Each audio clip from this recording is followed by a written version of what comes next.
ନବୀନ ପଟ୍ଟନାୟକଙ୍କର ଯୋଉ ଅଥରିଟି ଆଗରେ କିଛି ମୁହଁ ଖୋଲି ପାରୁନଥିଲେ, ଅସନ୍ତୋଷ ଥିଲେ, ବହୁତ କଥା ସେମାନେ ମୁହଁ ଖୋଲିଛନ୍ତି। ସେ ଖୋଲିବା ପାଇଁ ଗୋଟେ ଚାନ୍ସ ପାଇଲେ। ଦିଲ୍ଲୀପ ରାୟଙ୍କର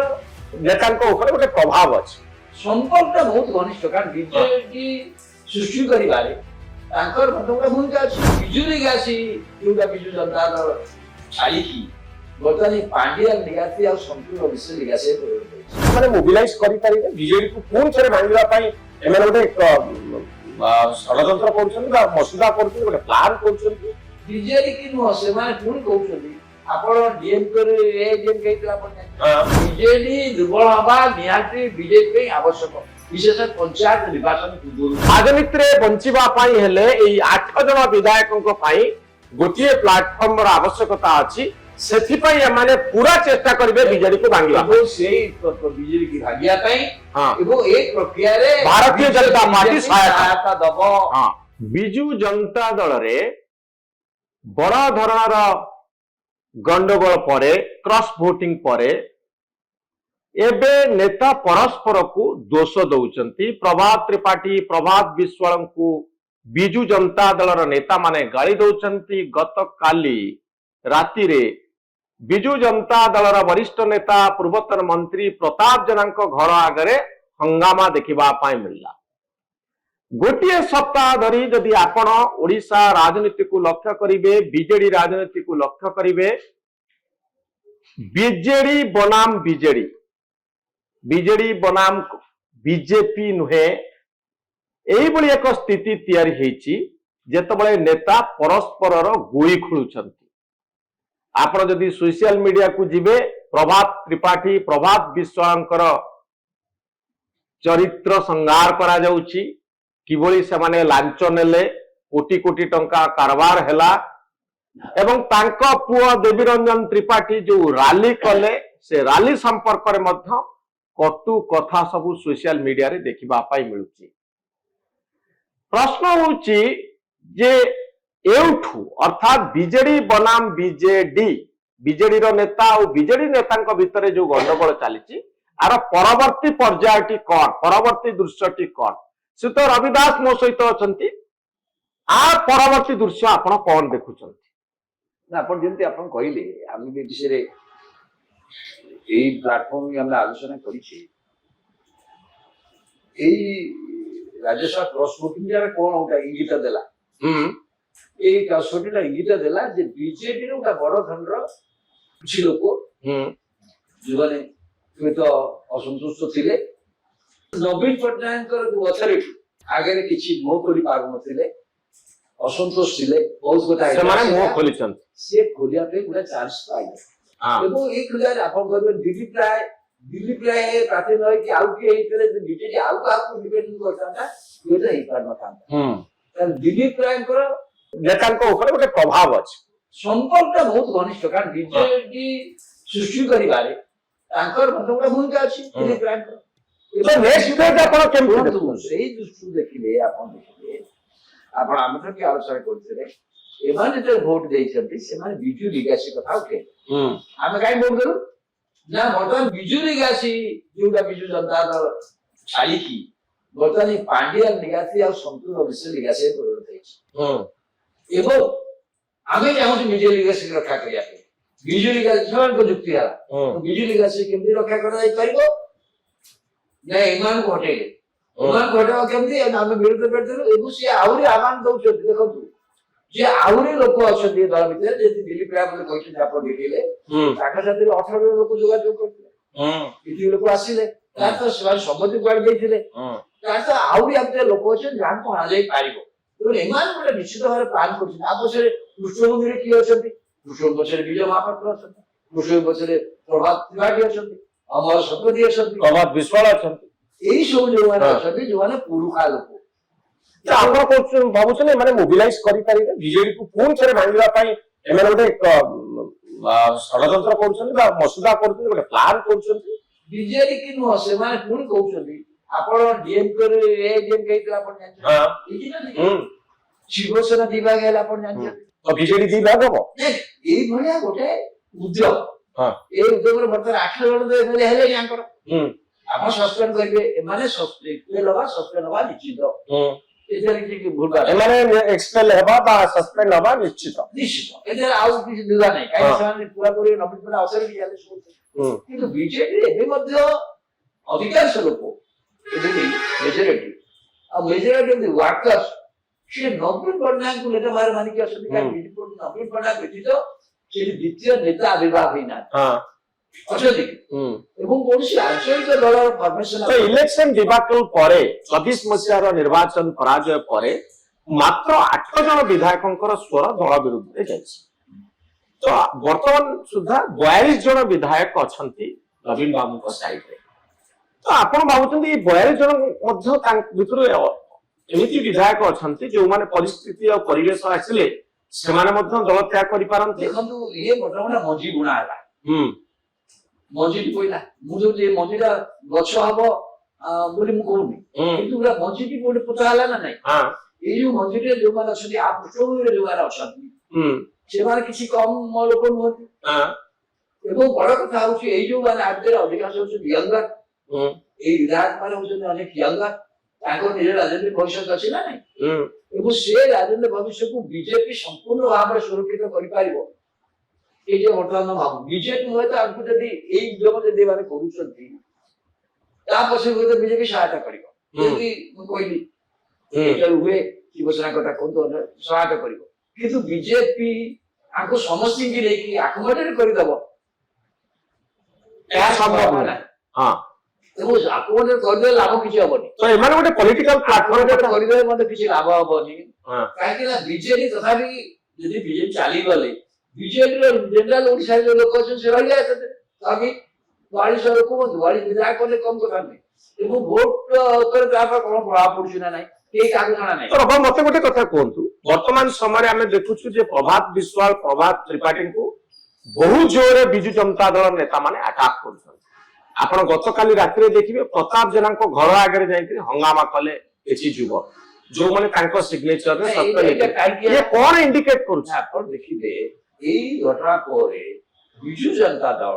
ନ୍ୟାଚୁରାଲି ନବୀନ ପଟ୍ଟନାୟକ ଅଥରିଟି ଉପରେ ବଡ ଧରଣର ଆଘାତ ହେଇଯିବା ପରେ ଏମାନେ ସମସ୍ତେ ଏଇ ଯୋଉ କ୍ରସ୍ ଭୋଟିଂ କରିଛନ୍ତି ସେମାନଙ୍କ ଘର ଆଗରେ କଲେ, ଚାରିଆଡେ ତାଙ୍କ ଘର ଆଗରେ ବିକ୍ଷୋଭ କଲେ ସମସ୍ତ ଆଗରେ। ସୁଭାଷିଷ ଜେନାଠୁ ଆରମ୍ଭ କରି ରମାକାନ୍ତ ଭୋଇଙ୍କର ଅବସ୍ଥା ଖରାପ ସମସ୍ତଙ୍କ ଆଗରେ ହେଇଛି। କାହିଁ କରୁଛନ୍ତି ମାନେ ତାଙ୍କ ଉପରେ ପ୍ରେସର ବିଲ୍ଡଅପ୍ କରୁଛନ୍ତି, ଲୋକମାନେ ପ୍ରେସର ବିଲ୍ଡ କରୁଛନ୍ତି, କର୍ମୀ ମାନଙ୍କ ପ୍ରେସର ବିଲ୍ଡଅପ୍ କରୁଛନ୍ତି। ଏପରିକି ପ୍ରଭାତ ତ୍ରିପାଠୀଙ୍କ ଘର ଆଗରେ ହେଲା ଦେବୀ ରଞ୍ଜନ ତ୍ରିପାଠୀଙ୍କ ସକାଶେ ନିଶ୍ଚିତ। କିନ୍ତୁ ଦେବୀ ରଞ୍ଜନ ତ୍ରିପାଠୀ ବହୁ ବର୍ଷ କାଳ 2-4 ବର୍ଷ ହେଲା ବିଜୁ ଜନତା ଦଳ ଛାତ୍ର ଯୁବ ଶାଖାର ମୁଖ୍ୟ ଦାୟିତ୍ୱରେ ଥିଲା। ତାଙ୍କ ଘର ଆଗେ ଏବଂ ସେମାନେ କଣ ନେଇଛନ୍ତି ଷ୍ଟାଣ୍ଡ, ସିଏ ନେଇଛନ୍ତି ଯେ ଆମେ ଯୋଉ ଷ୍ଟାଣ୍ଡ ନେଇଛୁ ୟା ପଛରେ ବିଜୁ ଜନତା ଦଳର ଅଧିକାଂଶ କର୍ମୀ ଅଛନ୍ତି, ଛାତ୍ରମାନେ ଅଛନ୍ତି, ଇଭିନ୍ ମୋ ଅଞ୍ଚଳରେ କର୍ମୀ ମାନେ ଅଛନ୍ତି, ଲୋକମାନେ ଅଛନ୍ତି, ଏଇ ଷ୍ଟାଣ୍ଡ ସେ ନେଉଛନ୍ତି। ଏଇ ଷ୍ଟାଣ୍ଡକୁ ତାଙ୍କ ଘର ଆଗରେ ହେଇଗଲା। ତେଣୁ ଆଉ ଗୋଟେ କାଉଣ୍ଟର ଏମାନେ ଚିନ୍ତା କଲେ ୟାର କାଉଣ୍ଟର କାହିଁକି ପ୍ରତାପ ଦେବଙ୍କ ଘର ଆଗରେ କାହିଁକି ହେଲା? ପ୍ରତାପ ଦେବଙ୍କ ଘର ଆଗରେ ପ୍ରତାପ ଦେବ କହୁଛି ପ୍ରତାପ ଜେନାଙ୍କ ଘର ଆସ ପ୍ରତାପ ଜେନା 6 ନମ୍ବରରେ କ୍ୱାର୍ଟରରେ ଅଛନ୍ତି, ଗଭର୍ଣ୍ଣମେଣ୍ଟ କ୍ୱାର୍ଟରରେ। କିଏ? ପ୍ରତାପ ଜେନା ତାଙ୍କ ଘରଟି ମତେ ଲାଗିଲା ଗୋଟେ ଗଭର୍ଣ୍ଣମେଣ୍ଟ କ୍ୱାର୍ଟର। ମୁଁ ଗଭର୍ଣ୍ଣମେଣ୍ଟ କ୍ୱାର୍ଟରରେ ଲାଗି 6 ନମ୍ବର ଯୋଉଟା ହେଇଛି ମୁଁ ଭାବୁଛି ଗଭର୍ଣ୍ଣମେଣ୍ଟ କ୍ୱାର୍ଟର ବି ସେ ଯୋଉ ହାଉସିଂ ବୋର୍ଡ ଯୋଉ ଘର ଅଛି ତା ଭିତରେ ଗୋଟେ ଘର ବୋଧେ କୋଉଠି ସେ ଅଛନ୍ତି। ଏବଂ ପ୍ରଭାତ ତ୍ରିପାଠୀଙ୍କ ଘର ଆଗରେ ଯୋଉଟା ହେଲା ତାର ଜଣେ କର୍ଣ୍ଣଧାର ଭାବରେ ଇଏ ପ୍ରତାପ ଜେନା ଏଥିରେ ଅଛନ୍ତି ବୋଲି ତାଙ୍କର ଦୃଢ ବିଶ୍ୱାସ ହବାର କାରଣ ହଉଛି ଏଇଟା। ଏବଂ ଯୋଉମାନେ କେତେବେଳେ ବର୍ତ୍ତମାନ ଏଇ ମାନଙ୍କ ବିରୁଦ୍ଧରେ ଚାରିଆଡେ ଲୋକ ସଂଗଠିତ କରୁଛନ୍ତି କହିବୁ ସେଥିରେ ପ୍ରତାପ ଦେବଙ୍କର ଭୂମିକା ଅଛି। ତେଣୁ ଏମାନେ ପ୍ରତାପ ଦେବଙ୍କ ଘର ଆଗରେ ଏବଂ ଯୋଉମାନେ କରୁଛନ୍ତି ମୁଁ କହିଲି ଏ ଦଳର ଯୋଉମାନେ ଏଇ ଯୋଉମାନେ ହେଲେ କି ଦେବୀ ରଞ୍ଜନ ତ୍ରିପାଠୀ ହେଲା ଏମାନଙ୍କର ବିଜେଡିର ଯୁବ ଛାତ୍ର ସଂଗଠନ ଉପରେ ଡିସକଣ୍ଟ୍ରୋଲ ଅଛି ନା। ଏବଂ ୟାଙ୍କୁ ବର୍ତ୍ତମାନ ମୁହୂର୍ତ୍ତରେ ଯେହେତୁ ଏଇ ସ୍ଥିତିରେ ବିଜେପିର କିଛି କର୍ମୀ ମାନେ ମଧ୍ୟ ସାହାଯ୍ୟ କରୁଛନ୍ତି ତେଣୁ ପ୍ରତାପ ଜେନାଙ୍କ ଘର ଆଗରେ ହେଲା କାରଣ ଏମାନେ ଭାବୁଛନ୍ତି ପ୍ରତାପ ଜେନା ଏଇ ଗଣ୍ଡଗୋଳ ପଛରେ ମଧ୍ୟ ଗୋଟେ ଭୂମିକା ଅଛି, ତାଙ୍କ ଘର ଆଗରେ ଗୋଟେ କରାଯିବା ଦରକାର। କିନ୍ତୁ ଏଇଟାର କିଛି ଅଲ୍ଟିମେଟ ଏଫେକ୍ଟ କିଛି ହବନି। ଅଲ୍ଟିମେଟ ଏଫେକ୍ଟ ହଉଛି ଏଇ ଯୋଉ ଗ୍ରୁପଟି ବର୍ତ୍ତମାନ ବାହାରିଛନ୍ତି ଏମାନେ ଗୋଟେ କି ନିର୍ଦ୍ଦିଷ୍ଟ ରୂପରେଖକୁ ଯିବେ ସେମାନେ ମୁଁ ଯୋଉଟା କହିଲି ହେଲା ଶିବସେନା ହେଲା ସେଇଭଳି ଦିଗରେ ତ କୁଆଡୁ ଆପଣ ଭାବୁଛନ୍ତି ମାନେ ସକ୍ଷମ ହେବେ ସେଭଳି ଗୋଟେ ସ୍ପ୍ଲିଟ୍ କରିବା ପାଇଁ? ନାଇଁ ତାଙ୍କର ଲକ୍ଷ୍ୟ କଣ ହବ ତାଙ୍କର ଲକ୍ଷ୍ୟ ସେଇଆ ହବ ସେଥିରେ ବିଜେପି ମଧ୍ୟ ତାଙ୍କୁ ସହାୟତା କରିବ କାହିଁକି ନା ବର୍ତ୍ତମାନ ଆପଣ ଭାବୁଛନ୍ତି ଯିଏ ଅସନ୍ତୁଷ୍ଟ ହବ ସେ ବିଜୁ ଲିଗାସୀ ନାଁରେ ଆସି ଏମାନଙ୍କ ସହିତ ମିଶିବ? ଏକ୍ଜାକ୍ଟଲି ସେଇଟା ତାଙ୍କର ଏକମାତ୍ର ଲକ୍ଷ୍ୟ ଏବଂ ସେଇ ଲକ୍ଷ୍ୟରେ ସେ କାମ କରୁଛନ୍ତି କାରଣ ଏଇ ଲକ୍ଷ୍ୟରେ ଯଦି ସେମାନେ ଠିକ ଭାବରେ ଲୋକଙ୍କ ସମର୍ଥନ ପାଇବେ କର୍ମୀମାନଙ୍କ ସମର୍ଥନ ପାଇବେ ବସିଯିବେ ତାହେଲେ ଏଇଟା ସଫଳ ହେଇଯିବ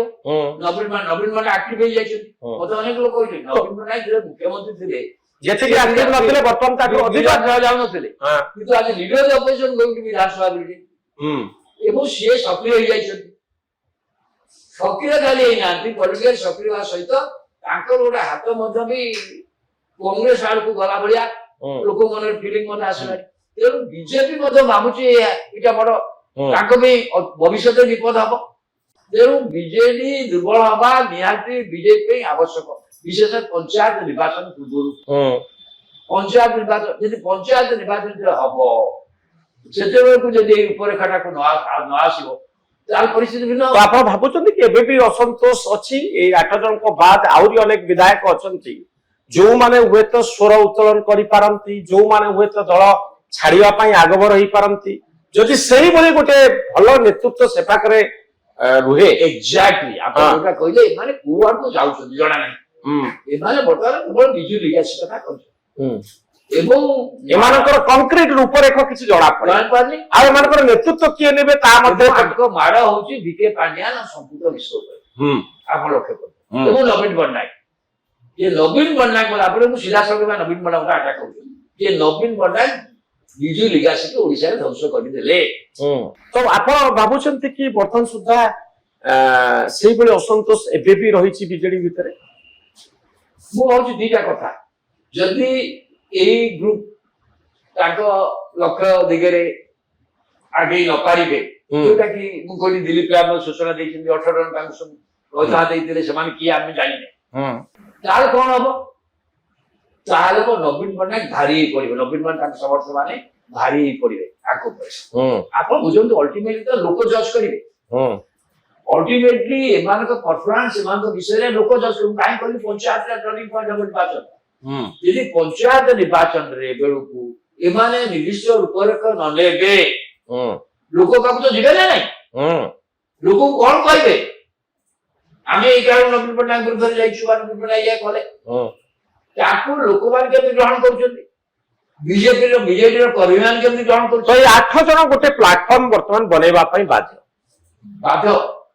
এই প্ল্যাটফর্ম যদি ন বনিব বা গোটে পলিটিকাল পার্টি বা পলিটিকাল অর্গানাইজেশন যদি ন বনিব তাহলে এই 8 জন বিধায়কଙ୍କର ভবিষ্যতକୁ ନେଇ ପ୍ରଶ୍ନବାଚୀ ସୃଷ୍ଟି ହେବ ତେଣୁ ଏମାନେ ପୁରା ଦମରେ ଲାଗିବେ ଯେ ଆମେ ଯୋଉମାନେ ଅସନ୍ତୁଷ୍ଟ ନେତା ଯୋଉମାନେ ଏକ୍ସପେଲ ହେଇଛୁ ଯୋଉମାନେ ସସ୍ପେଣ୍ଡ ହେଇଛୁ ଆମର ଗୋଟିଏ ଶକ୍ତି ପରୀକ୍ଷାର ସମୟ ଆସିଛି ନହେଲେ ଆମେ ଆମର ରାଜନୈତିକ ଏକ୍ଜିଷ୍ଟେନ୍ସ ଆମେ ରଖିପାରିବୁ ନାହିଁ ରାଜନୀତିରେ ବଞ୍ଚିବା ପାଇଁ ହେଲେ ଏଇ 8 ଜଣ ବିଧାୟକଙ୍କ ପାଇଁ ଗୋଟିଏ ପ୍ଲାଟଫର୍ମର ଆବଶ୍ୟକତା ଅଛି ସେଥିପାଇଁ ଏମାନେ ପୁରା ଚେଷ୍ଟା କରିବେ ବିଜେଡିକୁ ଭାଙ୍ଗିବା ଏବଂ ସେଇ ବିଜେଡିକୁ ଭାଙ୍ଗିବା ପାଇଁ ଏବଂ এই ପ୍ରକ୍ରିୟାରେ ଭାରତୀୟ ଜନତା ପାର୍ଟି ସହାୟତା ଦବ ଏହା ମଧ୍ୟ ସ୍ପଷ୍ଟ ଜଣା ପଡୁଛି କିନ୍ତୁ ଏମାନେ କୋଉ ପରିମାଣରେ ବିଜେଡି କର୍ମୀମାନଙ୍କୁ ଆଣିପାରୁଛନ୍ତି ବିଜେଡି ନେତାମାନଙ୍କୁ ଆଣିପାରୁଛନ୍ତି କୋଉ ପରିମାଣରେ ଲୋକମାନେ ଆକୃଷ୍ଟ ହଉଛନ୍ତି ଆପଣ ସୋସିଆଲ ମିଡିଆ ଦେଖିଲେ ଆପଣ ଉଭୟ ପଟରୁ ଚାଲିଛି ବର୍ତ୍ତମାନ ଆକ୍ରମଣ ଚାଲିଛି ପ୍ରତି ଆକ୍ରମଣ ବି ଚାଲିଛି ତେଣୁ ଆପଣ ଲୋକମାନେ କଣ ସେଟୁ କରୁଛନ୍ତି ଏବଂ ମୋର କହିବା କଥା ହଉଛି ନବୀନ ପଟ୍ଟନାୟକ ଷ୍ଟିଲ୍ ମୁଁ ଏବେ ମଧ୍ୟ କହୁଛି ଏଇ ଯୋଉ ବିଜୁ ଜନତା ଦଳର ଯେତେ ନେତା ଥାଆନ୍ତୁ ନା କାହିଁକି ନବୀନ Patnaik still stands at higher position ବହୁତ ଦିନ ହେଲା ମୁଖ୍ୟମନ୍ତ୍ରୀ ଥିଲେ ଇଏ ଥିଲେ ବିଜୁଙ୍କ ପଇସା ରହିଯାଇଛି ତାକୁ ଭାଙ୍ଗିକି ଆପଣ ଗୋଟେ ବିକଳ୍ପ ଭାବୁଛି କରିବା ଏତେ ସହଜ କଥା ନହେଲେ ମଧ୍ୟ ଯଦି ପ୍ରକୃତରେ ଯୋଉମାନେ ଆର ପୃଷ୍ଠଭୂମିରେ ଯୋଉମାନେ ଅଛନ୍ତି ସେମାନେ ଆଗକୁ ଆସିବା ଦରକାର ଯେ ୟେସ୍ ଆଉ ବିଜେପି ଯଦି ପୁରା ଦମରେ ଲାଗେ ଓଡିଶାବାସୀଙ୍କୁ ଏତେ ଦିନ ଧରି ଠକିଲେ ଓଡିଆଙ୍କୁ ଠକିଦେଲେ ଓଡିଶା ଲୋକଙ୍କୁ ଠକିଦେଲେ ପ୍ରକୃତରେ ଏଇଆ ନୁହନ୍ତି ଇଏ ବିଜୁ ପଟ୍ଟନାୟକ ପଛରେ ଗୋଟେ ସ୍ୱାଭିମାନ ଷ୍ଟାମ୍ପ ଅଛି ବିଜୁ ପଟ୍ଟନାୟକ ଯୋଉ କଂଗ୍ରେସରୁ ବାହାରିକି ଏଠି କରିଥିଲେ ଉତ୍କଳ କଂଗ୍ରେସ ତାପରେ ପରେ ଜନତା ଦଳ ହେଇକି ଆସିଥିଲେ ତା ପଛରେ ଗୋଟେ ସ୍ୱାଭିମାନ ଆଙ୍ଗେଲ ଅଛି ଇନ୍ଦିରା ଗାନ୍ଧୀଙ୍କ ସାଙ୍ଗରେ ତାଙ୍କର ଯୋଉ ଡିଫରେନ୍ସ ହେଲା ସେଠୁ ଏମର୍ଜେନ୍ସି ହେଇନି କିନ୍ତୁ ସେତେବେଳେ 70 ମସିହାରେ ବାହାରିଲେ ସିଏ ବିବିଗିରି ରାଷ୍ଟ୍ରପତି ନିର୍ବାଚନ ଅଲଗା ହେଇନାହାନ୍ତି ପରବର୍ତ୍ତୀ ଅବସ୍ଥାରେ ହେଲେ ଏଇଟା ସ୍ୱାଭିମାନ ପ୍ରଶ୍ନ ଉପରେ ଇନ୍ଦିରା ଗାନ୍ଧୀଙ୍କର ଅଥରିଟେରିଆନ ଯୁଗରେ ସିଏ ତାକୁ ସହିପାରିଲେନି ସେଇ ସ୍ୱାଭିମାନ ଯୋଉଟା ବିଜୁ ପଟ୍ଟନାୟକ ଯୋଉ ସ୍ୱାଭିମାନ ଦେଖେଇକି ଏଠି ସୃଷ୍ଟି କରିଥିଲେ ଉତ୍କଳ କଂଗ୍ରେସ ତାପରେ ଜନତା ଦଳ ହେଇକି ଅଣ କଂଗ୍ରେସ ପାର୍ଟି ପରିଣତ ହେଲା ସେଇ ସ୍ୱାଭିମାନର ଗୋଟେ ଯଦି ହଉଛି ବିଜୁ ନିକାଶିର ପ୍ରକୃତ ଅର୍ଥ ସ୍ୱାଭିମାନକୁ ନେଇ ଓଡିଆ ଜାତୀୟତା କଥା ରହିଛି ଏଇଟାକୁ କିଏ କିପରି କରିପାରିବ କିଏ କିପରି କରିପାରିବ ଏବଂ ଗୋଟେ କଥା ଏବେ ନବୀନ ପଟ୍ଟନାୟକ ଗୋଟିଏ ପରେ ଗୋଟିଏ ନେତାଙ୍କୁ ସସ୍ପେଣ୍ଡ କରିଚାଲିଛନ୍ତି ମୁଁ ଦେଖୁଥିଲି ପୁରୀର ନେତା ଗୌରହରି ପ୍ରଧାନ ଯିଏ ପୂର୍ବତନ ଥିଲେ म्युनिसिपल चेयरमैन थे नवीन बाबू सस्पेंड करछंती अनेक कर्मी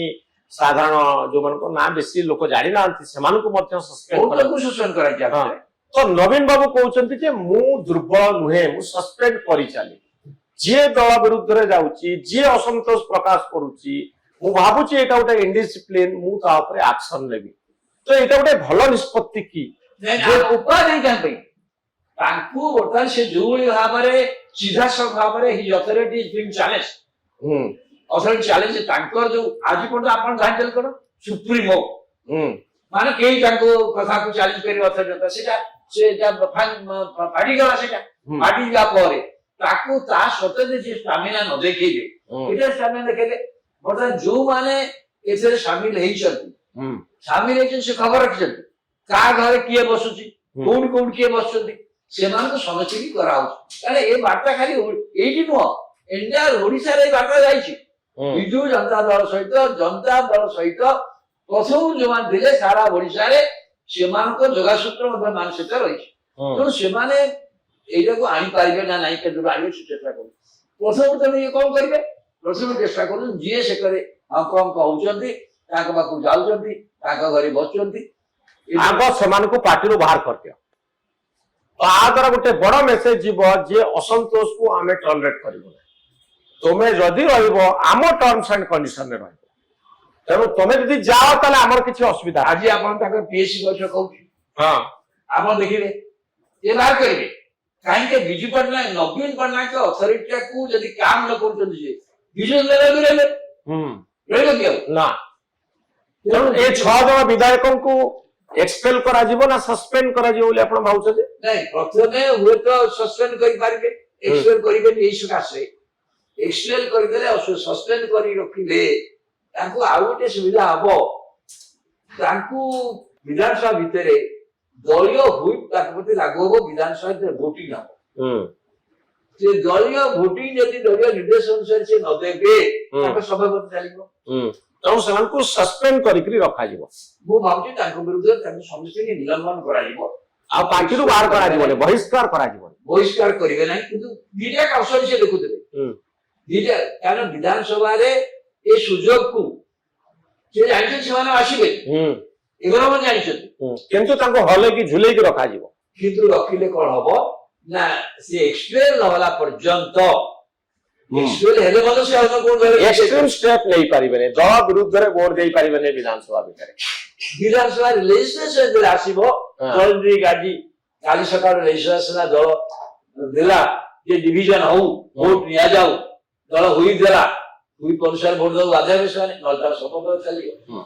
तो वर्तमान समय आपण देखुचंती जे सस्पेंशन हवा संभव किंतु एक्सपेल हवा बोधे मेंबरशिप चली जा कई जो योजना होची मेंबरशिप चलीबार सजन कारण एटा इलेक्शन कमिशन द्वारा और सुप्रीम कोर्ट का निर्देश अनुसार 2006 मसिया रे एटा स्थिर होईची जे पार्टी व्हिप मैंडेटरी नुहे बाध्यतामूलक नुहे एटा लेजिस्लेटिव बिजनेस नो ना it is being conducted by the election commission supreme court clear कर दे कमिशन एक्शन करने बोले गाइडलाइंस मध्ये अछि निर्देशनामा तनो से क्षेत्र रे बीजेडी साइकोलॉजिकल प्रेशर तैयारी करू किंतु ये जदि कहीं आ भीतर अन्न दल रे मिसी जाए ये जदि उत्साहित होई काउ ता सब मत चलियो अन्य दल रे मिसिले सबे पद पळेबो तो आपण भाबुचंती जे नवीन पटनायक तांकर अथॉरिटी देखौचंती बिजू जनता दल ठीक अछि बोली मेसेज दउचंती जो माने दल विरुद्ध रे वोट देइचंती ସେମାନଙ୍କ ବିରୁଦ୍ଧରେ ଦଳ କାର୍ଯ୍ୟାନୁଷ୍ଠାନ ଗ୍ରହଣ କରିବ। ବିଜୁ ଜନତା ଦଳ ତାର ଅସ୍ତିତ୍ୱକୁ ଜାହିର କରିବ। ନବୀନ ପଟ୍ଟନାୟକ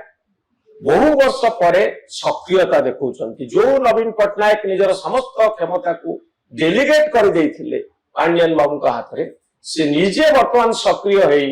ବିଜେଡିକୁ ଏକଜୁଟ ରଖିବା ପାଇଁ ପୁରା ଚେଷ୍ଟା କରୁଛନ୍ତି। ଆପଣ ଦେଖୁଛନ୍ତି ସୋସିଆଲ ମିଡିଆରେ ଯୋଉ ଆଟାକ ଚାଲିଛି ଦଳ ବିରୁଦ୍ଧରେ ଭୋଟ ଦେଇଥିବା ବ୍ୟକ୍ତିମାନଙ୍କ ପ୍ରତି। ତେଣୁ ଏ କ୍ଷେତ୍ରରେ ଆପଣ ଦେଖିବେ ଯେ ଆଗକୁ ଗୋଟିଏ ପଲିଟିକାଲ ପ୍ଲାଟଫର୍ମ ବିଜୁ ଜନତା ଦଳରୁ ଯୋଉମାନେ ବିତାଡ଼ିତ ହୋଇଛନ୍ତି ବା ସସ୍ପେଣ୍ଡ ହେଇଛନ୍ତି ସେଇମାନଙ୍କୁ ନେଇ ଗୋଟିଏ ଦଳର ପରିକଳ୍ପନା ହୁଏତ ଆଗାମୀ ଦିନରେ ହେଇପାରେ। ଏ ସମ୍ପର୍କୀୟ ଚିତ୍ର ଗୋଟିଏ ଖାଲି କହୁଛି, ଯଦି ଆପଣ କେହି ବି ଜଣେ ସାହସ ପ୍ରଦର୍ଶନ କରିବ one MLA will volunteer to resign and go for a by-election and fight on this issue, ସେ ଯେ ଅନେକଟା ସେଟଲ ହେଇଯାତା। ଏ ସାହସ କେହି ଜଣେ କରିବ କି? ଏଭଳିଆ ରିସ୍କ ବର୍ତ୍ତମାନ ସମୟରେ କେହି ନେଲା ଭଳି ଲାଗୁନି। ନାଇଁ, ତାହେଲେ କଣ ହବ? ବାଇ-ଇଲେକ୍ସନ ହେଇଯିବ। ସିଏ ଚାହିଁବେ ଇଲେକ୍ସନ ବାଇ-ଇଲେକ୍ସନ ହବ, ହୁଏତ ବିଜେପି କଣ କରିବ ସେଟା ଦୋସରା କଥା, କିନ୍ତୁ ବାଇ-ଇଲେକ୍ସନ ହେଇଯିବ, ସେ ଛିଡା ହବ। କିନ୍ତୁ ଏଇ ପ୍ରସଙ୍ଗକୁ ନବ ଲୋକ ପାଖକୁ, ପରିମାଣ ପାଖକୁ ଲୋକମାନେ ନବ। How are the people responding to it? ତାହା ଜଣା ପଡିବ। କିନ୍ତୁ ବାବୁ ଆପଣଙ୍କୁ ସନ୍ତୁଷ୍ଟ କଲା ଭଳି ସେଭଳି ଉତ୍ତର ଯାହା ଆପଣ ଖୋଜୁଛନ୍ତି ଲୋକ କେମିତି ରେସ୍ପଣ୍ଡ କରିବେ ତାର ଉତ୍ତର ଇଲେକ୍ସନ ପୂର୍ବରୁ 29 ମସିହା ଇଲେକ୍ସନ ପୂର୍ବରୁ ମିଳିବନି। କାରଣ ସେଭଳି ସାହସ ଦେଖେଇ ବିଜେଡି ସସ୍ପେଣ୍ଡ କରିବା ପୂର୍ବରୁ ନିଜେ ରିଜାଇନ କରି ଲୋକଙ୍କ ଦରବାରକୁ ଯିବା। ଲୋକମାନେ ହଉଛନ୍ତି ସର୍ବେସର୍ବା, ମାନିବେ ଆପଣ। ମୁଁ ସେ ଲୋକ ମତଟା ଜାଣିବା ପାଇଁ ଏଇଟା ଗୋଟେ ଟେଷ୍ଟ କରିବା, କିନ୍ତୁ ଏ ଟେଷ୍ଟ ଦେବା ପାଇଁ କେହି ଆସିବେ ନାହିଁ। ମୁଁ ନିଶ୍ଚିତ ଯେ ନିଜ ପଦବୀରୁ କେହି ଇସ୍ତଫା ଦେବେ ନାହିଁ। ମାମଲା ଏମିତି ଚାଲିବ ଏବଂ ଗୋଟେ ବିକଳ୍ପ ପ୍ଲାଟଫର୍ମ ତିଆରି କରିବା ଲକ୍ଷ୍ୟରେ ବିଜେଡିର ଅସନ୍ତୁଷ୍ଟ ନେତାମାନେ ରହିବେ। ନବୀନ ପଟ୍ଟନାୟକ ନିଜର ଅଥରିଟି ଜାହିର କରୁଛନ୍ତି ବହୁ ଦିନର ନିଷ୍କ୍ରିୟତା ପରେ। ବହୁତ ଧନ୍ୟବାଦ ରବ ବାବୁ ଆପଣଙ୍କର ମତାମତ ପାଇଁ।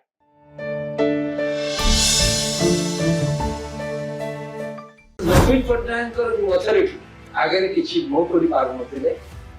ଅସନ୍ତୋଷ ଥିଲେ, ବହୁତ କଥା ସେମାନେ ମୁହଁ ଖୋଲିଛନ୍ତି। ସେ ଖୋଲିବା ପାଇଁ ଗୋଟେ ଚାନ୍ସ ପାଇଲେ। ଦିଲ୍ଲୀପ ରାୟଙ୍କର ନେତାଙ୍କ ଉପରେ ଗୋଟେ ପ୍ରଭାବ ଅଛି, ସମ୍ପର୍କଟା ବହୁତ ଘନିଷ୍ଠ। କାରଣ ବିଜେଡି ସୃଷ୍ଟି କରିବାରେ ତାଙ୍କର ମଧ୍ୟ ଗୋଟେ ଭୂମିକା ଅଛି। ବିଜୁ ଲିଗାସି ଯୋଉଟା ବିଜୁ ଜନତା ଦଳ ଛାଡ଼ିକି ବର୍ତ୍ତମାନ ପାଣ୍ଡିଆନ ଲିଗାସି ଆଉ ସମ୍ପୂର୍ଣ୍ଣ ବିଶ୍ୱ ଲିଗାସି ସେମାନେ ମୋବିଲାଇଜ କରିପାରିବେ ବିଜେଡିକୁ ପୁଣି ଥରେ ଭାଙ୍ଗିବା ପାଇଁ। ଏମାନେ ଗୋଟେ ଷଡ଼ଯନ୍ତ୍ର କରୁଛନ୍ତି ବା ମସୁଦା କରୁଛନ୍ତି, ଗୋଟେ ପ୍ଲାନ କରୁଛନ୍ତି। ବିଜେଡି କି ନୁହଁ, ସେମାନେ ପୁଣି କହୁଛନ୍ତି ଆପଣ ବିଜେଡି ଦୁର୍ବଳ ହବା ନିହାତି ବିଜେପି ପାଇଁ ଆବଶ୍ୟକ, ବିଶେଷ ପଞ୍ଚାୟତ ନିର୍ବାଚନ ପୂର୍ବରୁ। ରାଜନୀତିରେ ବଞ୍ଚିବା ପାଇଁ ହେଲେ ଏଇ 8 ଜଣ ବିଧାୟକଙ୍କ ପାଇଁ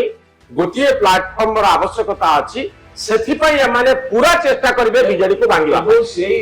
ବିଜେଡି କି ଭାଙ୍ଗିବା ପାଇଁ ଏବଂ ଏ ପ୍ରକ୍ରିୟାରେ ଭାରତୀୟ ଜନତା ପାର୍ଟି ସହାୟତା ଦବ। ବିଜୁ ଜନତା ଦଳରେ ବଡ ଧରଣର ଗଣ୍ଡଗୋଳ ପରେ, କ୍ରସ୍ ଭୋଟିଂ ପରେ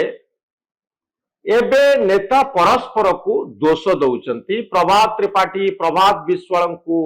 ବିଜୁ ଜନତା ଦଳର ନେତାମାନେ ଗାଳି ଦଉଛନ୍ତି। ଗତକାଲି ରାତିରେ ବିଜୁ ଜନତା ଦଳର ବରିଷ୍ଠ ନେତା ପୂର୍ବତନ ମନ୍ତ୍ରୀ ପ୍ରତାପ ଜେନାଙ୍କ ଘର ଆଗରେ ହଙ୍ଗାମା ଦେଖିବା ପାଇଁ ମିଳିଲା। ଗୋଟିଏ ସପ୍ତାହ ଧରି ଯଦି ଆପଣ ଓଡ଼ିଶା ରାଜନୀତିକୁ ଲକ୍ଷ୍ୟ କରିବେ, ବିଜେଡି ରାଜନୀତିକୁ ଲକ୍ଷ୍ୟ କରିବେ, ବିଜେଡି ବନାମ ବିଜେଡି, ବିଜେଡି ବନାମ ବିଜେପି ନୁହେଁ, ଏଇଭଳି ଏକ ସ୍ଥିତି ତିଆରି ହେଇଛି ଯେତେବେଳେ ନେତା ପରସ୍ପରର ଗୁଳି ଖୋଳୁଛନ୍ତି। ଆପଣ ଯଦି ସୋସିଆଲ ମିଡିଆକୁ ଯିବେ, ପ୍ରଭାତ ତ୍ରିପାଠୀ, ପ୍ରଭାତ ବିଶ୍ୱାଳଙ୍କର ଚରିତ୍ର ସଂହାର କରାଯାଉଛି। କିଭଳି ସେମାନେ ଲାଞ୍ଚ ନେଲେ, କୋଟି କୋଟି ଟଙ୍କା କାରବାର ହେଲା ଏବଂ ତାଙ୍କ ପୁଅ ଦେବୀ ରଞ୍ଜନ ତ୍ରିପାଠୀ ଯୋଉ ରାଲି କଲେ, ସେ ରାଲି ସମ୍ପର୍କରେ ମଧ୍ୟ କଟୁ କଥା ସବୁ ସୋସିଆଲ ମିଡିଆରେ ଦେଖିବା ପାଇଁ ମିଳୁଛି। ପ୍ରଶ୍ନ ହେଉଛି ଯେ ଏଉଠୁ ଅର୍ଥାତ୍ ବିଜେଡି ବନାମ ବିଜେଡି, ବିଜେଡିର ନେତା ଆଉ ବିଜେଡି ନେତାଙ୍କ ଭିତରେ ଯୋଉ ଗଣ୍ଡଗୋଳ ଚାଲିଛି, ଆର ପରବର୍ତ୍ତୀ ପର୍ଯ୍ୟାୟଟି କଣ, ପରବର୍ତ୍ତୀ ଦୃଶ୍ୟଟି କଣ? ସେ ତ ରବି ଦାସ ମୋ ସହିତ ଅଛନ୍ତି। ଆ ପରବର୍ତ୍ତୀ ଦୃଶ୍ୟ ଆପଣ କଣ ଦେଖୁଛନ୍ତି? ନା ଆପଣ ଯେମିତି ଆପଣ କହିଲେ ଆମେ ବି ବିଷୟରେ ଏଇ ପ୍ଲାଟଫର୍ମ ଆମେ ଆଲୋଚନା କରିଛେ ଏଇ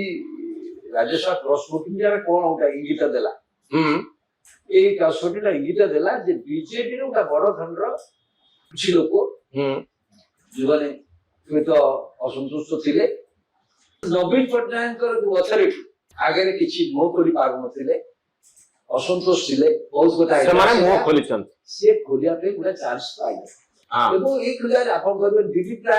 ଦିଲ୍ଲୀପ ରାୟ ପ୍ରାର୍ଥୀ ନ ହେଇକି ଆଉ କିଏ ହେଇଥିଲେ ବିଜେପି ଆଉ କାହାକୁ ଡିପେଣ୍ଡ କରିଥାନ୍ତା ହୁଏତ ହେଇପାରିନଥାନ୍ତା କାରଣ ଦିଲ୍ଲୀପ ରାୟଙ୍କର ନେତାଙ୍କ ଉପରେ ଗୋଟେ ପ୍ରଭାବ ଅଛି ସମ୍ପର୍କଟା ବହୁତ ଘନିଷ୍ଠ କାରଣ ବିଜେପି ସୃଷ୍ଟି କରିବାରେ ତାଙ୍କର ମଧ୍ୟ ଗୋଟେ ଭୂମିକା ଅଛି ଦିଲ୍ଲୀପ ରାୟଙ୍କର ଆପଣ କେମିତି ଶୁଣନ୍ତୁ ସେଇ ଦୃଷ୍ଟିରୁ ଦେଖିଲେ ଆପଣ ଆମ ସହିତ ଆଲୋଚନା କରୁଥିଲେ ଏମାନେ ଯେତେବେଳେ ଭୋଟ ଦେଇଛନ୍ତି ସେମାନେ ବିଜୁ ଲିଗାସୀ କଥା ଉଠେଇଲେ ଆମେ କାହିଁ ଭୋଟ କରୁ ନା ବର୍ତ୍ତମାନ ବିଜୁ ଲିଗାସୀ ଯୋଉଟା ବିଜୁ ଜନତା ଦଳ ଛାଡିକି ବର୍ତ୍ତମାନ ଏଇ ପାଣ୍ଡିଆନ ଲିଗାସୀ ଆଉ ସନ୍ତୋଷ ମିଶ୍ର ଲିଗାସୀ ପରିଣତ ହେଇଛି ଏବଂ ଆମେ ଚାହୁଁଛୁ ବିଜୁ ଲିଗାସୀ ରକ୍ଷା କରିବା ପାଇଁ ବିଜୁ ଲିଗାସୀ ସେମାନଙ୍କ ଯୁକ୍ତି ହେଲା ବିଜୁ ଲିଗାସୀ କେମିତି ରକ୍ଷା କରାଯାଇପାରିବ ନା ଏମାନଙ୍କୁ ହଟେଇଲେ ଏମାନଙ୍କୁ ହଟେଇବା କେମିତି ଆମେ ବିରୋଧ କରିଥିଲୁ ଏବଂ ସିଏ ଆହୁରି ଆହ୍ୱାନ ଦଉଛନ୍ତି ଦେଖନ୍ତୁ ଯେ ଆହୁରି ଲୋକ ଅଛନ୍ତି ଦଳ ଭିତରେ ଯେମିତି ଦିଲ୍ଲୀପ ରାୟ ବୋଲି କହିଛନ୍ତି ଆପଣ ଦେଖିଲେ ତାଙ୍କ ସାଥିରେ 18 ଜଣ ଲୋକ ଯୋଗାଯୋଗ କରିଥିଲେ କିଛି ଲୋକ ଆସିଲେ ତାର ତ ସେମାନେ ସମ୍ମତି କୁଆଡେ ଦେଇଥିଲେ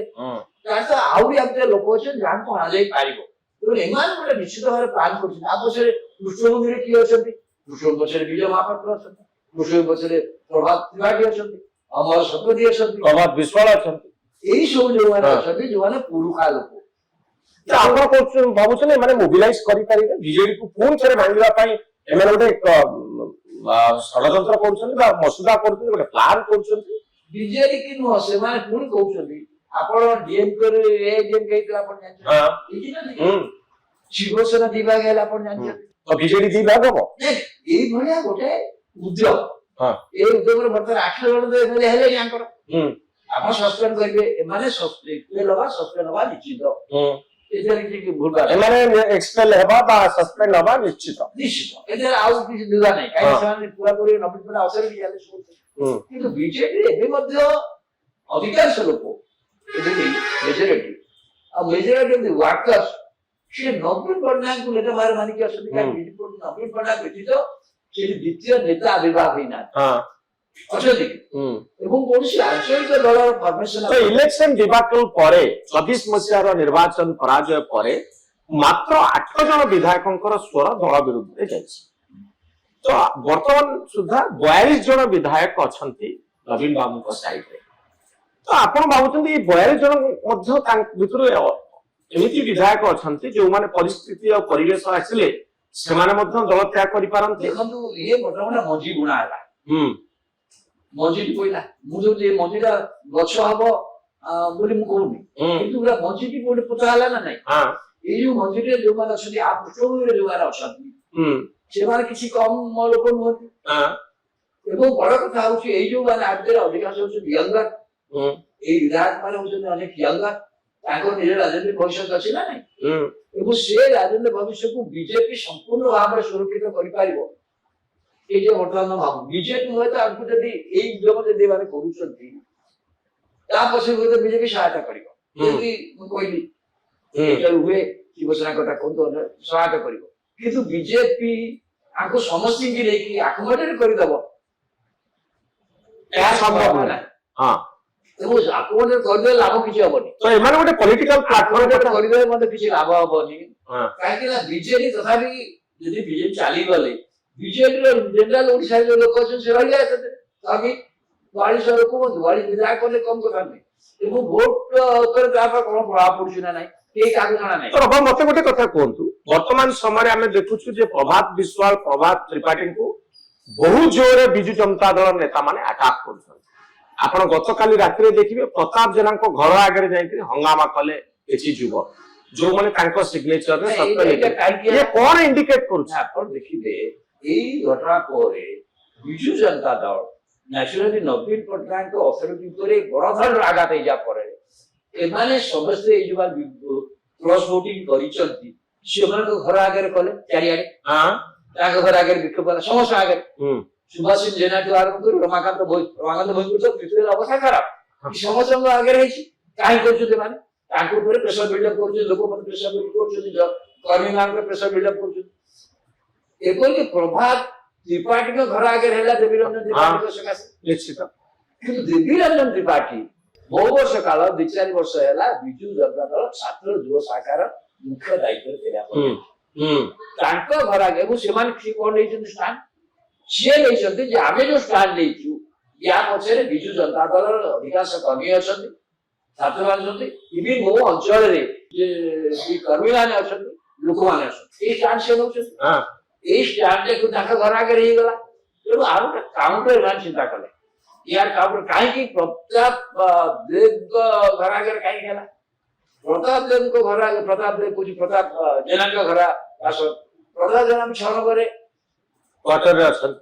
हां गवर्नमेंट क्वार्टर रे ये प्रताप जेना हम घर मते लागला ओटे गवर्नमेंट क्वार्टर मु गवर्नमेंट क्वार्टर रे लागी 6 नंबर जो हाइची हम घर गवर्नमेंट क्वार्टर में से जो हाउसिंग बोर्ड जो घर अछि ता भीतर गोटे घर बोले कोठी से से अछंती एवं प्रभात त्रिपाठी घर आगे जोटा है तार जने करुणार भाव ये प्रताप जेना एधर अछंती बोली तांका दृढ़ विश्वास होवार कारण होछि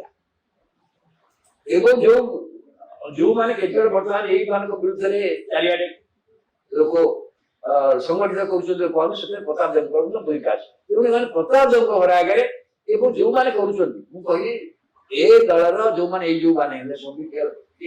देवी रंजन त्रिपाठी है एमानकर बीजेडी युव छात्र संगठन पर कंट्रोल अच्छी एवं यांकु वर्तमान मुहूर्त जेहेतु स्थिति बीजेपी किसी कर्मी मैंने साहाଯ୍य कर प्रताप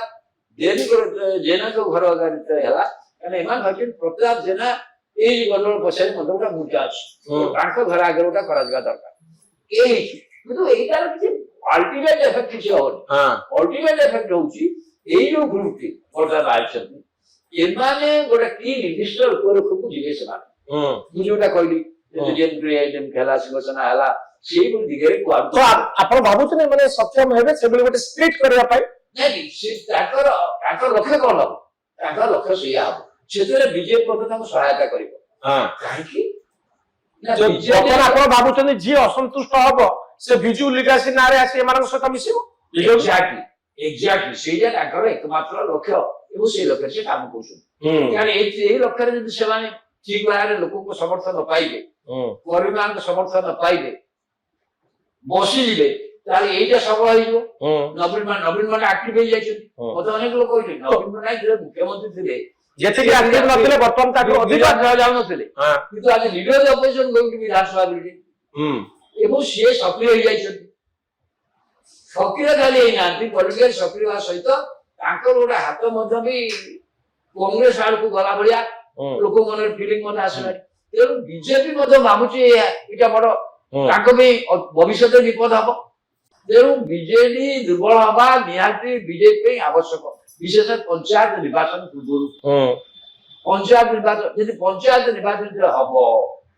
सेतेबेले को जदि रूपरेखाटा को न आसीबो ताल परिस्थिति भिन्न तो आप भाबुचंदी कि एबे भी असंतोष अछि ए 8 जन को बाद आउरी अनेक विधायक अछंती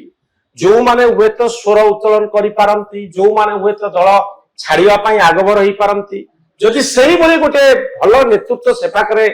रुहे एग्जैक्टली आप जोटा कहले माने कुआर को जाउछन जणा नै ए माने बर्तमान केवल बिजु लिगासी कथा कहछ एवं एमानकर कंक्रीट रूपरेखा किछि जणा पड़े आ एमानकर नेतृत्व किए नेबे ता मध्ये को माड़ होउची बीके पांड्या ना संपूर्ण विश्व आप लक्ष्य कर एवं नवीन पटनायक ये नवीन पटनायक बोला आपरे मु सीधा सके नवीन पटनायक का अटैक करू ये नवीन पटनायक बिजु लिगासी को ओडिसा रे ध्वंस कर देले तो आप भाबुछंती कि वर्तमान सुधा सेही बळे असंतोष एबे भी रहिछि बीजेडी भितरे मु होउची दीटा कथा जदी एई ग्रुप ताको लक्ष्य दिगरे आगे न पारिबे जोटा कि मु कहली दिलीप राम सूचना दैछिन 18 जन ताको सब पैसा दैतिले समान की आमे जानिने ताल कोन हबो ताल को नवीन पटनायक भारी पड़िबो नवीन पटनायक समर्थक माने भारी पड़िबे आको पैसा आप बुझंतु अल्टीमेटली तो लोक जज करिवे ଅଲ୍ଟିମେଟଲି ଏମାନଙ୍କ ପରଫରମାନ୍ସ ଏମାନଙ୍କ ବିଷୟରେ ଲୋକ କାହିଁ କହିଲି ପଞ୍ଚାୟତ ଟର୍ଣ୍ଣିଂ ପଏଣ୍ଟ ହବ ନିର୍ବାଚନ। ଯଦି ପଞ୍ଚାୟତ ନିର୍ବାଚନରେ ବେଳକୁ ଏମାନେ ନିର୍ଦ୍ଦିଷ୍ଟ ରୂପରେଖ ନ ନେବେ ଲୋକ ପାଖକୁ ତ ଯିବେ ନା ନାଇଁ। ଲୋକଙ୍କୁ କଣ କହିବେ ଆମେ ଏଇ କାରଣ ନବୀନ ପଟ୍ଟନାୟକ ବିରୁଦ୍ଧରେ ଯାଇଛୁ ବା ନବୀନ ପଟ୍ଟନାୟକ ଏଇଆ କଲେ ତାକୁ ଲୋକମାନେ କେମିତି ଗ୍ରହଣ କରୁଛନ୍ତି ବିଜେପିର କର୍ମୀମାନେ କେମିତି ଗ୍ରହଣ କରୁଛନ୍ତି। ତ ଏଇ 8 ଜଣ ଗୋଟେ ପ୍ଲାଟଫର୍ମ ବର୍ତ୍ତମାନ ବନେଇବା ପାଇଁ ବାଧ୍ୟ। এই প্লাটফর্ম যদি ন বনিব বা গোটে পলিটিকাল পার্টি বা পলিটিকাল অর্গানাইজেশন যদি ন বনিব তাহলে এই 8 জন বিধায়কଙ୍କର ভবিষ্যতକୁ ନେଇ ପ୍ରଶ୍ନବାଚୀ ସୃଷ୍ଟି ହେବ। ତେଣୁ ଏମାନେ ପୁରା ଦମରେ ଲାଗିବେ ଯେ ଆମେ ଯୋଉମାନେ ଅସନ୍ତୁଷ୍ଟ ନେତା ଯୋଉମାନେ ଏକ୍ସପେଲ ହେଇଛୁ ଯୋଉମାନେ ସସ୍ପେଣ୍ଡ ହେଇଛୁ ଆମର ଗୋଟିଏ ଶକ୍ତି ପରୀକ୍ଷାର ସମୟ ଆସିଛି ନହେଲେ ଆମେ ଆମର ରାଜନୈତିକ ଏକ୍ଜିଷ୍ଟେନ୍ସ ଆମେ ରଖିପାରିବୁ ନାହିଁ। ରାଜନୀତିରେ ବଞ୍ଚିବା ପାଇଁ ହେଲେ ଏଇ 8 ଜଣ ବିଧାୟକଙ୍କ ପାଇଁ ଗୋଟିଏ ପ୍ଲାଟଫର୍ମର ଆବଶ୍ୟକତା ଅଛି। ସେଥିପାଇଁ ଏମାନେ ପୁରା ଚେଷ୍ଟା କରିବେ ବିଜେଡିକୁ ଭାଙ୍ଗିବା ଏବଂ ସେଇ ବିଜେଡିକୁ ଭାଙ୍ଗିବା ପାଇଁ ଏବଂ ଏ ପ୍ରକ୍ରିୟାରେ ଭାରତୀୟ ଜନତା ପାର୍ଟି ସହାୟତା ଦବ ଏହା ମଧ୍ୟ ସ୍ପଷ୍ଟ ଜଣା ପଡୁଛି। କିନ୍ତୁ ଏମାନେ କୋଉ ପରିମାଣରେ ବିଜେଡି କର୍ମୀମାନଙ୍କୁ ଆଣିପାରୁଛନ୍ତି ବିଜେଡି ନେତା ମାନଙ୍କୁ ଆଣିପାରୁଛନ୍ତି କୋଉ ପରିମାଣରେ ଲୋକମାନେ ଆକୃଷ୍ଟ ହଉଛନ୍ତି। ଆପଣ ସୋସିଆଲ ମିଡିଆ ଦେଖିଲେ ଆପଣ ଉଭୟ ପଟରୁ ଚାଲିଛି ବର୍ତ୍ତମାନ ଆକ୍ରମଣ ଚାଲିଛି ପ୍ରତି ଆକ୍ରମଣ ବି ଚାଲିଛି। ତେଣୁ ଆପଣ ଲୋକମାନେ କଣ ସେଟଲ୍ କରୁଛନ୍ତି ଏବଂ ମୋର କହିବା କଥା ହଉଛି ନବୀନ ପଟ୍ଟନାୟକ ଷ୍ଟିଲ୍ ମୁଁ ଏବେ ମଧ୍ୟ କହୁଛି ଏଇ ଯୋଉ ବିଜୁ ଜନତା ଦଳର ଯେତେ ନେତା ଥାଆନ୍ତୁ ନା କାହିଁକି ନବୀନ Patnaik still stands at higher position. ବହୁତ ଦିନ ହେଲା ମୁଖ୍ୟମନ୍ତ୍ରୀ ଥିଲେ ଇଏ ଥିଲେ ବିଜୁଙ୍କ ପଇସା ରହିଯାଇଛି ତାକୁ ଭାଙ୍ଗିକି ଆପଣ ଗୋଟେ ବିକଳ୍ପ ଭାବୁଛି କରିବା ଏତେ ସହଜ କଥା ନହେଲେ ମଧ୍ୟ ଯଦି ପ୍ରକୃତରେ ଯୋଉମାନେ ଆର ପୃଷ୍ଠଭୂମିରେ ଯୋଉମାନେ ଅଛନ୍ତି ସେମାନେ ଆଗକୁ ଆସିବା ଦରକାର ଯେ ୟେସ୍ ଆଉ ବିଜେପି ଯଦି ପୁରା ଦମରେ ଲାଗେ ଓଡିଶାବାସୀଙ୍କୁ ଏତେ ଦିନ ଧରି ଠକିଲେ ଓଡିଆମାନଙ୍କୁ ଠକିଦେଲେ ଓଡିଶା ଲୋକଙ୍କୁ ଠକିଦେଲେ ପ୍ରକୃତରେ ଏଇଆ ନୁହନ୍ତି। ଇଏ ବିଜୁ ପଟ୍ଟନାୟକ ପଛରେ ଗୋଟେ ସ୍ୱାଭିମାନ ଷ୍ଟାମ୍ପ ଅଛି। ବିଜୁ ପଟ୍ଟନାୟକ ଯୋଉ କଂଗ୍ରେସରୁ ବାହାରିକି ଏଠି କରିଥିଲେ ଉତ୍କଳ କଂଗ୍ରେସ ତାପରେ ଜନତା ଦଳ ଏଠି ଆସିଥିଲେ ତା ପଛରେ ଗୋଟେ ସ୍ୱାଭିମାନ ଆଙ୍ଗେଲ ଅଛି। ଇନ୍ଦିରା ଗାନ୍ଧୀଙ୍କ ସାଙ୍ଗରେ ତାଙ୍କର ଯୋଉ ଡିଫରେନ୍ସ ହେଲା ସେଠୁ ଏମର୍ଜେନ୍ସି ହେଇନି କିନ୍ତୁ ସେତେବେଳେ 77 ମସିହାରେ ବାହାରିଲେ ସିଏ ବିବିଗିରି ରାଷ୍ଟ୍ରପତି ନିର୍ବାଚନ ଅଲଗା ହେଇନାହାନ୍ତି ପରବର୍ତ୍ତୀ ଅବସ୍ଥାରେ ହେଲେ ଏଇଟା ସ୍ୱାଭିମାନ ପ୍ରଶ୍ନ ଉପରେ ଇନ୍ଦିରା ଗାନ୍ଧୀଙ୍କର ଅଥରିଟେରିଆନ ଯୁଗରେ ସିଏ ତାକୁ ସହିପାରିଲେନି। ସେଇ ସ୍ୱାଭିମାନ ଯୋଉଟା ବିଜୁ ପଟ୍ଟନାୟକ ଯୋଉ ସ୍ୱାଭିମାନ ଦେଖେଇକି ଏଠି ସୃଷ୍ଟି କରିଥିଲେ ଉତ୍କଳ କଂଗ୍ରେସ ତାପରେ ଜନତା ଦଳ ହେଇକି ଅଣ କଂଗ୍ରେସ ପ୍ଲାଟଫର୍ମ ପର୍ଯ୍ୟନ୍ତ ହେଲା ସେଇ ସ୍ୱାଭିମାନର ଗୋଟେ ଯଦି ହଉଛି ବିଜୁ ନିକାଶିର ପ୍ରକୃତ ଅର୍ଥ ସ୍ୱାଭିମାନକୁ ନେଇ ଓଡିଆ ଜାତୀୟତା କଥା ରହିଛି ଏଇଟାକୁ କିଏ କିପରି କରିପାରିବ। ଏବଂ ଗୋଟେ କଥା ଏବେ ନବୀନ ପଟ୍ଟନାୟକ ଗୋଟିଏ ପରେ ଗୋଟିଏ ନେତାଙ୍କୁ ସସ୍ପେଣ୍ଡ କରିଚାଲିଛନ୍ତି। ମୁଁ ଦେଖୁଥିଲି ପୁରୀର ନେତା ଗୌରହରି ପ୍ରଧାନ ଯିଏ ପୂର୍ବତନ ଥିଲେ म्युनिसिपल चेयरमैन थे ମଧ୍ୟ ନବୀନ ବାବୁ ସସ୍ପେଣ୍ଡ କରିଛନ୍ତି। ଅନେକ କର୍ମୀ ସାଧାରଣ ଯୋଉମାନଙ୍କ ନାଁ ବେଶୀ ଲୋକ ଜାଣି ନାହାନ୍ତି ସେମାନଙ୍କୁ ମଧ୍ୟ ସସ୍ପେଣ୍ଡ କରାଯାଇଛି। ତ ନବୀନ ବାବୁ କହୁଛନ୍ତି ଯେ ମୁଁ ଦୁର୍ବଳ ନୁହେଁ ମୁଁ ସସ୍ପେଣ୍ଡ କରିଚାଲି ଯିଏ ଦଳ ବିରୁଦ୍ଧରେ ଯାଉଛି ଯିଏ ଅସନ୍ତୋଷ ପ୍ରକାଶ କରୁଛି ମୁଁ ଭାବୁଛି ଏଇଟା ଗୋଟେ ଇନଡିସିପ୍ଲିନ ମୁଁ ତା ଉପରେ ଆକ୍ସନ ନେବି। ତ ଏଇଟା ଗୋଟେ ଭଲ ନିଷ୍ପତ୍ତି କି ଉପାୟ ନାହିଁ ତାଙ୍କୁ ବର୍ତ୍ତମାନ ସେ ଯୋଉଭଳି ଭାବରେ ସିଧାସଳଖ ଭାବରେ his authority is being challenge authority challenge ତାଙ୍କର ଯୋଉ ଆଜି ପର୍ଯ୍ୟନ୍ତ ଆପଣ ଜାଣିଥିଲେ କଣ ସୁପ୍ରିମୋ ମାନେ କେହି ତାଙ୍କ କଥାକୁ ଚ୍ୟାଲେଞ୍ଜ କରି ଅଥରିଟି ସେଟା ଫାଟିଗଲା ସେଟା ଫାଟିଯିବା ପରେ ତାକୁ ତା ସତ୍ତ୍ୱେ ଯେ ଷ୍ଟାମିନା ନ ଦେଖେଇବେ ଏଇଟା ଷ୍ଟାମିନା ଦେଖେଇଲେ ବର୍ତ୍ତମାନ ଯୋଉମାନେ ଏଥିରେ ସାମିଲ ହେଇଛନ୍ତି ସେ ଖବର ରଖିଛନ୍ତି କାହା ଘରେ କିଏ ବସୁଛି କୋଉଠି କୋଉଠି କିଏ ବସୁଛନ୍ତି ସେମାନଙ୍କୁ ସମସ୍ତଙ୍କୁ କରାହଉଛି। କାରଣ ଏ ବାର୍ତ୍ତା ଖାଲି ଏଇଠି ନୁହଁ ଏଣ୍ଟାୟାର ଓଡିଶାରେ ଏଇ ବାର୍ତ୍ତା ଯାଇଛି ବିଜୁ ଜନତା ଦଳ ସହିତ ପ୍ରଥମ ଯୋଉମାନେ ଥିଲେ ସାରା ଓଡିଶାରେ ସେମାନଙ୍କ ଯୋଗାସୂତ୍ର ମଧ୍ୟ ମାନ ସହିତ ରହିଛି। ତେଣୁ ସେମାନେ এইটাকে আনিপারিবে না নাই কেন আনিবে সে চেষ্টা করবে। প্রথমত ইয়ে কম করিবে প্রথমে চেষ্টা করুন ଯିଏ ସେ করে କଣ କହୁଛନ୍ତି ତାଙ୍କ ପାଖକୁ ଯାଉଛନ୍ତି ତାଙ୍କ ଘରେ ବସୁଛନ୍ତି ଆଗ ସେମାନଙ୍କୁ ପାର୍ଟିରୁ ବାହାର କରିଦିଅ। ତା ଦ୍ୱାରା ଗୋଟେ ବଡ ମେସେଜ ଯିବ ଯେ ଅସନ୍ତୋଷକୁ ଆମେ ଟଲରେଟ୍ କରିବୁ ନାହିଁ। ତୁମେ ଯଦି ରହିବ ଆମ ଟର୍ମସ ଆଣ୍ଡ କଣ୍ଡିସନରେ ରହିବ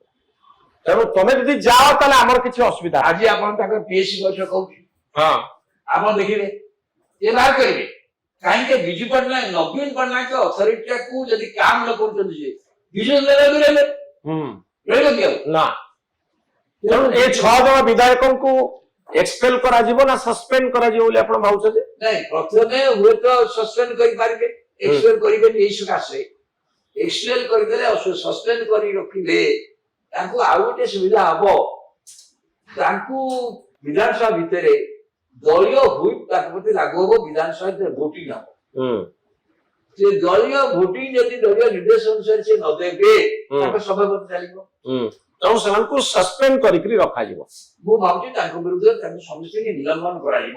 ଆଉ ପାର୍ଟିରୁ ବାହାର କରାଯିବନି, ବହିଷ୍କାର କରାଯିବନି। ବହିଷ୍କାର କରିବେ ନାହିଁ, କିନ୍ତୁ ଦିଟା ଅପସନ ସେ ଦେଖୁଥିବେ। ଦିଟା, କାରଣ ବିଧାନସଭାରେ ଏ ସୁଯୋଗକୁ ସେ ଜାଣିଛନ୍ତି ସେମାନେ ଆସିବେ, ଏଗୁରା ମଧ୍ୟ ଜାଣିଛନ୍ତି, କିନ୍ତୁ ତାଙ୍କୁ ହଲେଇକି ଝୁଲେଇକି ରଖାଯିବ। କିନ୍ତୁ ରଖିଲେ କଣ ହବ ନା ସେ ଏକ୍ସପେଲ ନହେଲା ପର୍ଯ୍ୟନ୍ତ ଏକ୍ସପେଲ ହେଲେ ମଧ୍ୟ ସେ ଅନ୍ୟ କୋଉ ଏକ୍ସଟ୍ରିମ ସ୍ଟେପ ନେଇ ପାରିବେନି, ଦଳ ବିରୁଦ୍ଧରେ ଭୋଟ ଦେଇ ପାରିବେନି ବିଧାନସଭା ଭିତରେ। ବିଧାନସଭା ଲେଜିସ୍ଲେସନ ଯେତେବେଳେ ଆସିବ, କାଲି ସକାଳ ଲେଜିସ୍ଲେସନ ଦଳ ଦେଲା ଯେ ଡିଭିଜନ ହଉ, ଭୋଟ ନିଆଯାଉ, ଦଳ ହୁଇ ଦେଲା, ହୁଇପ୍ ଅନୁସାରେ ଭୋଟ ଦେବାକୁ ବାଧ୍ୟ ହେବେ ସେମାନେ, ନହେଲେ ତାର ଶପଥ ଚାଲିବ। ତ ବର୍ତ୍ତମାନ ସମୟରେ ଆପଣ ଦେଖୁଛନ୍ତି ଯେ ସସ୍ପେନସନ ହବା ସମ୍ଭବ, କିନ୍ତୁ ଏକ୍ସପେଲ ହବା ବୋଧେ ସେମାନଙ୍କ ମେମ୍ବରସିପ ଚାଲିଯିବା ପାଇଁ ଯୋଉ ଯୋଜନା ହଉଛି, ମେମ୍ବରସିପ ଚାଲିବାଟା ସହଜ ନୁହଁ, କାରଣ ଏଇଟା ଇଲେକ୍ସନ କମିଶନଙ୍କ ଦ୍ୱାରା ଏବଂ ସୁପ୍ରିମକୋର୍ଟଙ୍କ ନିର୍ଦ୍ଦେଶ ଅନୁସାରେ 2006 ମସିହାରେ ଏଟା ସ୍ଥିର ହେଇଛି ଯେ ପାର୍ଟି ହୁଇପ୍ ମ୍ୟାଣ୍ଡେଟୋରୀ ନୁହେଁ, ବାଧ୍ୟତାମୂଳକ ନୁହେଁ। ଲେଜିସ୍ଲେଟିଭ ବିଜନେସ ନୁହଁ ନା, it is being conducted by the election commission. Supreme court clear କରିଦେଇଛନ୍ତି, କମିଶନ ଏ ସଂକ୍ରାନ୍ତରେ ଗୋଟେ ଗାଇଡଲାଇନ୍ସ ମଧ୍ୟ ଅଛି, ନିର୍ଦ୍ଦେଶନାମା ଅଛି। ତେଣୁ ସେ କ୍ଷେତ୍ରରେ ବିଜେଡି ସାଇକୋଲୋଜିକାଲ ପ୍ରେସର ତିଆରି କରୁଛି। କିନ୍ତୁ ଏଇ ଯଦି କେହି ଆ ଭିତରେ ଅନ୍ୟ ଦଳରେ ମିଶିଯାଏ, କେହି ଯଦି ଉତ୍ସାହିତ ହେଇ କାଉଛନ୍ତି ତା ସଭାପତି ଚାଲିବ। ଅନ୍ୟ ଦଳରେ ମିଶିଲେ ସଭ୍ୟପଦ ପଳେଇବ। ତ ଆପଣ ଭାବୁଛନ୍ତି ଯେ ନବୀନ ପଟ୍ଟନାୟକ ତାଙ୍କର ଅଥରିଟି ଦେଖାଉଛନ୍ତି, ବିଜୁ ଜନତା ଦଳ ଠିକ ଅଛି ବୋଲି ମେସେଜ ଦଉଛନ୍ତି, ଯୋଉମାନେ ଦଳ ବିରୁଦ୍ଧରେ ଭୋଟ ଦେଇଛନ୍ତି ସେମାନଙ୍କ ବିରୁଦ୍ଧରେ ଦଳ କାର୍ଯ୍ୟାନୁଷ୍ଠାନ ଗ୍ରହଣ କରିବ, ବିଜୁ ଜନତା ଦଳ ତାର ଅସ୍ତିତ୍ୱକୁ ଜାହିର କରିବ।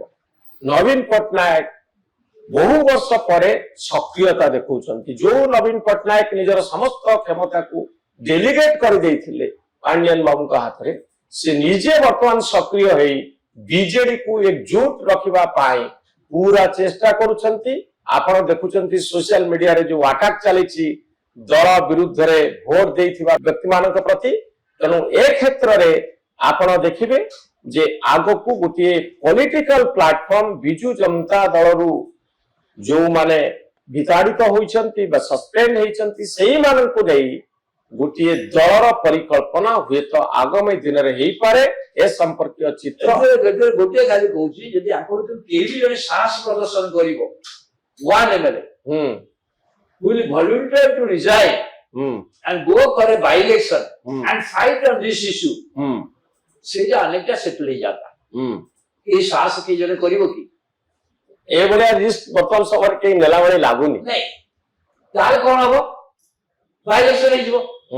से चाहे इलेक्शन बाय इलेक्शन हबो तो बीजेपी कम करिवो से दूसरा कथा किंतु बाय इलेक्शन को से छिड़ा हबो ये कोई प्रसंग लोक लोक पाकु परिमाण पाकु लोक मानबो how are the people responding to आ जाना पड़ो किंतु रबाबू आपन को संतुष्ट कला बली से बली उत्तर जे आपन खोजुचंती लोक हां मुके खोजि लोक केमिति रिस्पोंड करिवे तार उत्तर इलेक्शन पूर्व 29 मसिया इलेक्शन पूर्व मिलिबनी कारण से बली साहस देखै बीजेडी सस्पेंड करबा पूर्व निजे रिजाइन करी लोकंक दरबार के जिबा तंत्र लोक माने होछंती सर्वसभा हां ना नहीं जे मानिबे आपन मु से लोक मत जानिया पे एटा गोटे केस करिया इंडिविजुअल साहस करी किंतु ए टेस्ट दवा पे केही आसीबे नहीं मु निश्चित जे निज पदवीरु केही इस्तीफा देबे नहीं मामला एमटी चलिबो एवं गोटे विकल्प प्लेटफॉर्म तैयारी करबा लक्ष्य रे बीजेडी रो असंतुष्ट नेता माने रहिबे। नवीन पट्टनायक निजर अथॉरिटी